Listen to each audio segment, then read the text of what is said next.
대청호가 얼어붙자 강태공들이 몰리고 있습니다. 곳곳이 살얼음판이어서 자칫 안전사고가 우려됩니다. 코로나 팬데믹으로 교육의 패러다임도 급속도로 바뀌고 있습니다. 충북 교육이 올해를 원격 미래교육 원년의 해로 선포했습니다. 지방의회 인사권 독립 논의가 본격화됐습니다. 일명 정책보좌관을 어떻게 채용할지를 두고도 검토에 들어갔습니다.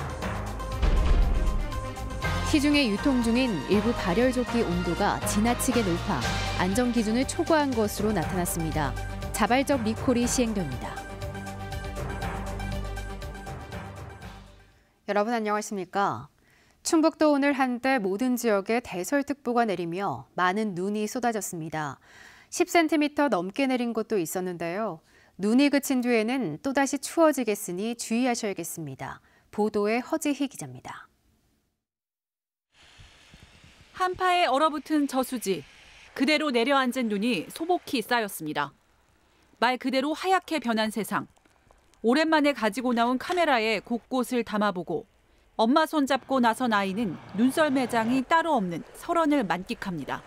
얼음 위에 눈도 설경이 보기 좋고요. 소나무 위에 쌓인 눈도 보기 좋아서 그래서 촬영하러 나왔습니다. 가슴도 탁 트이고요. 공기도 좋고 너무 좋습니다. 주요 도로는 종일 제설 작업이 이루어졌습니다. 제설용 소금을 뿌리고 채우고 다시 뿌리는 과정이 쉴 새 없이 이어집니다. 오는 눈이 쌓이지 않도록 밀고 뿌리고 소금 뿌리고 그렇습니다. 한 잠도 못 자고 계속 하는 겁니다. 분주한 작업에도 청주와 괴산 등 일부 지역을 제외하곤 눈이 계속 날려 차량도 사람도 제속도를 내지 못했습니다. 일자리 하느라고 거기다가 서류 갖다 내느라 나왔어요. 눈이 많이 온다 그래서 미리 나왔어요. 눈길 사고도 이어졌습니다. 평택 제천 고속도로 제천 방향에서는 트레일러가 눈길에 미끄러져 60대 운전자가 크게 다쳤고 같은 고속도로 평택 방향과 중부 고속도로에서도 차량 단독 사고가 잇따랐습니다. 눈이 그친 뒤에는 충북 전역에 한파특보가 내리면서 춥겠습니다. 청주 기상지청은 내일 아침 기온이 오늘보다 5에서 10도가량 떨어지겠고 내린 눈이 어는 곳이 있겠다며 빙판길에 특히 유의할 것을 당부했습니다. MBC 뉴스 허지입니다. 코로나로 갈 곳 없는 사람들이 얼음 낚시를 즐기러 얼어붙은 호수로 몰려들고 있습니다. 큰 일교차 때문에 얼었다 녹았다를 반복 중인 호수 위 얼음판은 아주 아슬아슬한데요. 지자체와 인근 주민 모두 낚시객 출입을 금지하고 있지만 소용없습니다. 보도에 조미애 기자입니다.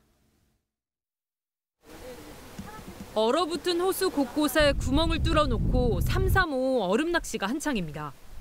큰 일교차 때문에 얼었다 녹았다를 반복하면서 곳곳이 살얼음판으로 변했지만 아랑곳하지 않습니다.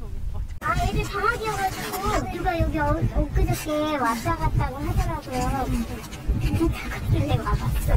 별로 위험하지 않다 그래가지고. 1월 말 지나서부터가 녹는 시기로 보면 되지. 그때 조심해야지. 아직은 괜찮아. 얼음을 직접 잘라봤습니다. 두께는 16에서 19cm 정도. 코로나19 이전 강원도의 유명 겨울축제 개장 기준인 25cm는 물론 최소 권고 기준인 20cm에도 못 미칩니다. 또 같은 두께라도 한 곳에 사람이 많이 몰리거나 해빙기 땐 더욱 위험할 수밖에 없습니다. 여기저기 파놓은 구멍도 많아 발이 빠질 위험도 높습니다. 얼음이 녹고 깨지면서 물판 천지인 호수 초입 부분은 상황이 더 심각합니다. 날씨가 풀리면서 꽁꽁 얼었던 얼음이 이렇게 녹고 있습니다. 겉으론 단단해 보이지만 지점에 따라 얼음 두께가 천차만별입니다. 며칠 전에는 호수 얼음판 위까지 진입한 SUV 차량이 얼음이 깨지면서 물에 빠져 꺼내느라 애를 먹었습니다. 동네사가 그래서 안 깨질 줄 알고 가는 감에 깨진 거예요. 그래도 거기 지 땀에 야서가지고 가서 그래도 재미있네. 동화서 깨져서 후중하지. 2013년 트랙터를 몰고 호수 위 눈을 치우던 주민이 얼음이 깨져 숨졌고 2015년에도 인근 강을 건너던 60대가 얼음이 깨져 숨지면서 마을 축제는 중단됐습니다. 안전사고를 우려해 얼음 낚시, 썰매는 물론 출입을 금지한다는 지자체 현수막이 곳곳에 붙어 있지만 소용없습니다. 가뜩이나 올해는 코로나19 확산 방지를 위해 주민 안전요원들이 날마다 8명씩 투입돼 마을 쪽 진입로는 아예 통제하고 있지만 역부족입니다. 주말에는 진짜 여기 차가 못 될 정도예요. 막으면 쌈이나 욕하고 한번 하니까 뭐 막을 수가 없죠. 법적으로 할 수가 있냐 막 이런 얘기 하니까 우리가 황당하죠. 보이는 것만큼 안전하지 않은 해빙기 얼음 낚시. 로프나 뭐 긴 나무 막대를 이용해서 이제 도와주시거나 아니면은 저희가 이제 출동할 때를 기다려서 이제 얼음을 잡고 계시는 게 더 안전하다고 보시면 되겠습니다. 아무리 영하권 날씨라도 구명조끼 등 안전장비를 꼭 착용해야 하고 출입이 금지된 곳에는 들어가지 말아야 합니다. MBC 뉴스 조미입니다. 코로나19 3차 확산세가 다소 누그러진 가운데 충북에서는 오늘 3명이 추가 확진됐습니다. 청주에서는 기존 확진 환자와 식당에서 접촉한 70대 등 2명이 양성 판정을 받아 지역 누적 환자가 509명이 됐습니다. 충주에서도 감염 경로가 밝혀지지 않은 60대가 몸살 증상으로 검사를 받아 지역 147번째 확진 판정을 받았습니다. 충북 전체 누적 확진 환자는 1,476명이 됐고 지난달 확진됐던 제천 90대 환자와 이달 초 감염된 괴산 60대 환자가 잇따라 숨져 누적 사망자도 46명으로 늘었습니다. 충북형 거리두기 2단계 조치가 오늘 0시부터 2주간 연장됐습니다. 정부안과 충북이 일부 다른 점은 집회, 공청회 등 50인 이상 모임과 행사가 전면 금지되고 2군데 이상 시도가 여는 전국 단위 행사나 시군이 참여하는 도 단위 행사도 열 수 없습니다. 식당과 카페에서는 반드시 테이블 간 1m 이상 거리를 두거나 칸막이, 가림막을 설치해야 합니다. 도내 사회복지시설과 요양병원, 정신병원에 내려진 타 시도 이동 제한 등의 방역수칙도 유지됩니다. 지난 한 해 충북의 교육 현장은 사상 초유의 원격 수업과 코로나 수능으로 참 어려움이 많았는데요. 충청북도교육청이 위기를 기회로 삼겠다며 올해를 미래교육의 원년으로 선포했습니다. 원격 수업 확대를 골자로 3년간 5천억 넘게 집중 투자됩니다. 김영애 기자가 보도합니다. 갑자기 찾아온 코로나19가 바꿔놓은 학교 일상. 학교 가는 날보다 집에 있는 날이 더 많았고 처음 해보는 낯선 원격 수업에 학생과 교사 모두 1년 내내 힘들었습니다. 구체적인 매뉴얼이 없기 때문에 어떠한 기준으로 출석, 결석을 처리할 것인가 그런 거에 대해서도 애매한 부분이 있고요. 접속하다가 좀 끊겼다 해가지고 선생님이 조금만 있다 접속해달라 해가지고 그런 적도 있고 개인적으로 버퍼링 같은 것도 좀 있고 해서. 충북의 원격 수업이 한층 강화됩니다. 충청북도교육청이 올해를 사람 중심의 미래교육 원년으로 선포하고 본격적인 환경 구축에 나선 겁니다.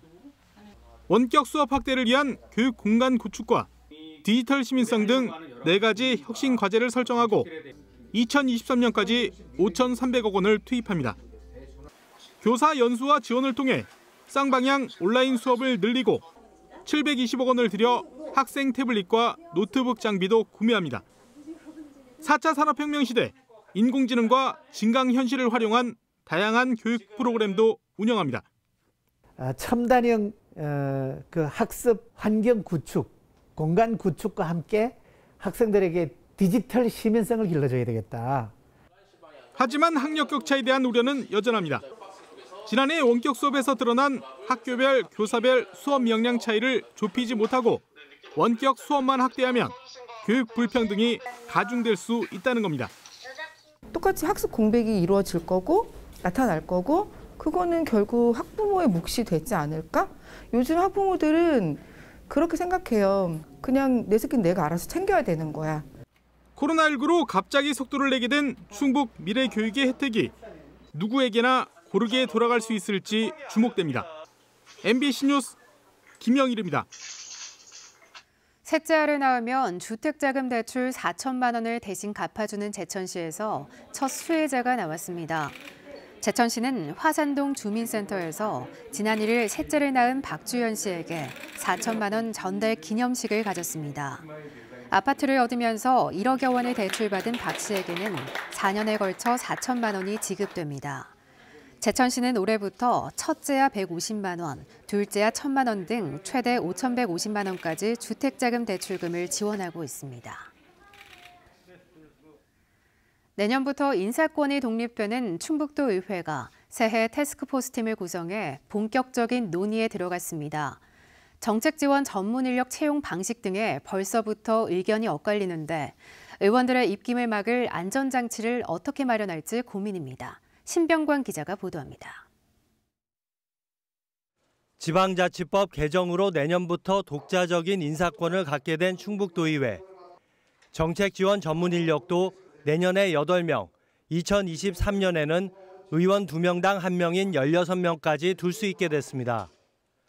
충북도의회는 태스크포스팀을 구성해 인사권 전반에 걸친 검토 작업에 들어갔습니다. 직무 분석이라든가 그다음에 인사권 독립에 따른 임용과 면직 또 여러 가지 또 조례 재개정 사항 등을 검토해서 시행해 나갈 계획입니다. 일부에서는 의원들의 입김에 인사가 좌우되고 정책 지원 전문 인력이 의원 개인 비서로 변질되는 건 아니냐는 우려도 여전합니다. 규모가 적은 지방의회의 경우 직원 수가 적어 아예 인사 이동 자체가 고민입니다. 도의회와 시군의회 간 인력 교류 필요성까지 거론되고 있습니다. 아주 작은 군 같은데 의원들 7명, 직원 한 5명 이렇게 되는 의회가 있단 말이에요. 그런 의회에 있는 직원들은 그럼 어떻게 할 거냐. 늘상 거기에만 있느냐. 정책 지원 전문 인력 선발은 더욱 첨예합니다. 공무직 등으로 별도로 뽑자는 의견과 일반직 공무원 가운데 전문성이 있는 희망자를 찾는 것이 낫다는 의견이 엇갈리고 있습니다. 이 때문에 정부 시행령이 나올 때까지도 상당한 진통이 예상되고 있습니다. 어렵게 가져온 인사권 독립이 집행부 견제와 지방의회 경쟁력 강화라는 본래의 취지를 살릴 수 있을지 결국 운영할 지방의회의 몫이 될 것으로 보입니다. MBC 뉴스 신병관입니다.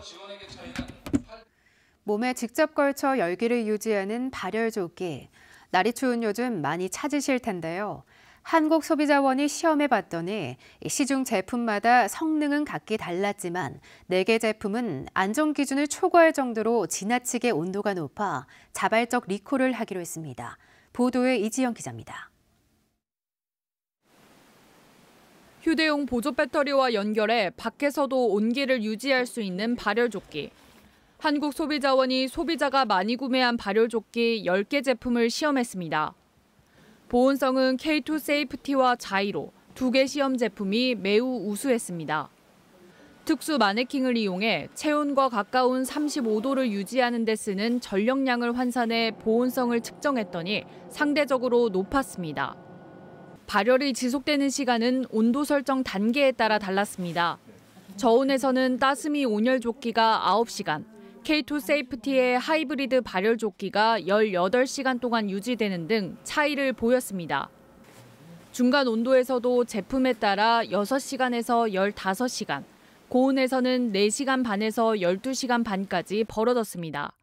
제품에 따라 3단계나 4단계로 조절이 가능했습니다. 발열 부위의 온도가 높을수록 발열 유지 시간이 짧아지는 등 반비례하는 경향을 보이고 있었습니다. 네파 세이프티와 스위스 밀리터리, K2, 콜핑 등 4개 시험 제품은 표면 온도가 반드시 지켜야 하는 최대 온도를 넘어 안전성이 부족한 것으로 나타났습니다. 의류 전기용품 안전기준에 따라 발열조끼는 영하에서 최대 65도, 영상에서는 50도를 넘기면 안 되는데 기준을 초과했습니다. 일부 제품의 표면 온도가 의류 안전기준에 부적합한 것으로 나타났습니다. 해당 업체에서는 자발적인 리콜을 실시할 예정임을 회신해 왔습니다. 전 제품 모두 전자파 적합 인증을 받은 것으로 확인됐고 유해물질과 보조 배터리 안전성도 이상이 없었습니다. MBC 뉴스 이지연입니다. 충북보건환경연구원이 도내에서 유통되는 색조와 눈 화장품 안전성을 검사한 결과 모두 적합으로 나왔습니다. 검사 항목은 납과 수은, 비소 등 6개 중금속과 포름알데히드 성분이며 모두 화장품 안전 기준치 이내였습니다. 연구원은 길거리 매장과 대형마트에서 팔리는 110개 제품을 검사했습니다. 코로나19로 정상 개최가 어려워진 영동 곶감축제가 온라인으로 개막했습니다. 영동구는 당초 기획했던 2021 영동 곶감축제를 온라인 장터로 대체해 다음 달 5일까지 19일 동안 곶감 판매를 위한 온라인 판촉 이벤트를 진행하기로 했습니다. 영동 곶감축제는 지난 2003년부터 충북의 대표 겨울축제로 이어져 왔습니다. 제천시가 지난 15일까지 모금한 고통분담 성금 13억여 원을 오는 25일 접수창구를 열어 다음 달 초에 50만 원씩 지급합니다. 대상은 식당 종사자와 택배, 청소 용역, 실직 노동자, 건설 현장과 휴폐업업소 노동자, 노점 상인 등 2,600여 명입니다.